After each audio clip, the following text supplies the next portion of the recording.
long story short, that's how I know Zendido. And how did this project come to pass? So last April, 2 Aprils ago, 2024. So I had moved to America with a suitcase and a backpack and a little bit of pocket money, and fought my way through to having a stable life. And finally, I had the time, the money, and all to go visit him again. And so I went over, and one thing that I had forgotten or lost the touch and some important details on was how to build and maintain hand planes. So while I was there, I kept bugging him, "Hey, can you show me this again? Let's take some hand planes together." And after me bugging him for a while, he was like, "All right, let's do it." And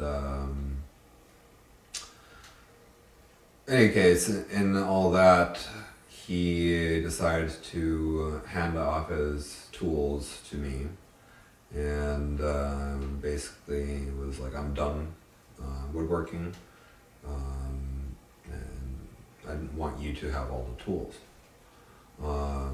So basically, got another suitcase, had two suitcases full of tools, put all the sharpening stones in my backpack. I mean, we're not talking about all the tools by a far shot, but whatever I could carry. And what has been unique about this project to you?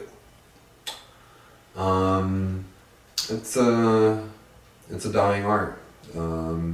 People don't want to use hand tools anymore. They see it as high workload and with delayed gratification.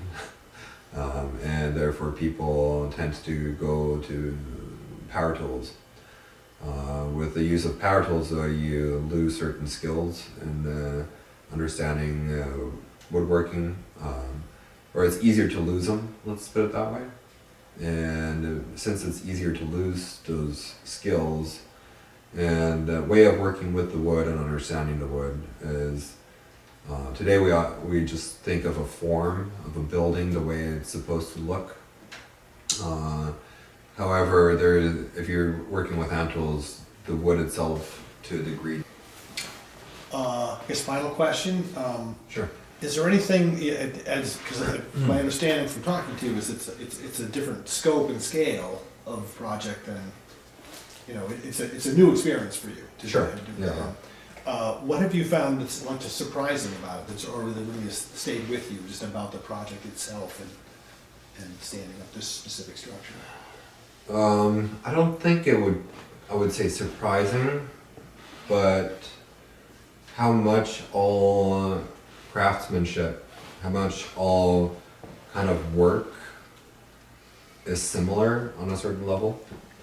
The work in a restaurant, as I mentioned, how similar it is in calculating how long it takes someone to do a certain job. And so how long does it take to make 50 soufflés and prepare for that? How long does it take to clean up 30 ducks? And how long does it take to make the stock? And how much does it cost in materials and manpower and space and time and mistakes, and how to calculate that all and put all that together to plan it so that everyone else doesn't have to think about it and it runs smoothly. It's the same thing with this. It's the same thing with framing and carpentry. It's, okay, how many beams? What is the volume of all the wood that we're buying? How much are we expecting to mess up, or how's the wood going to move on us? How long does it take one person who's trained to make this? How long is it going to take one person who's trained to make this one piece of wood, and how many do we have to make, and so on and so forth? And you can end up coming to a calculation instead of just pulling some number out of the back of your pocket. You have the ability to bring forth a number. And then, of course, there's the whole aspect of becoming fluent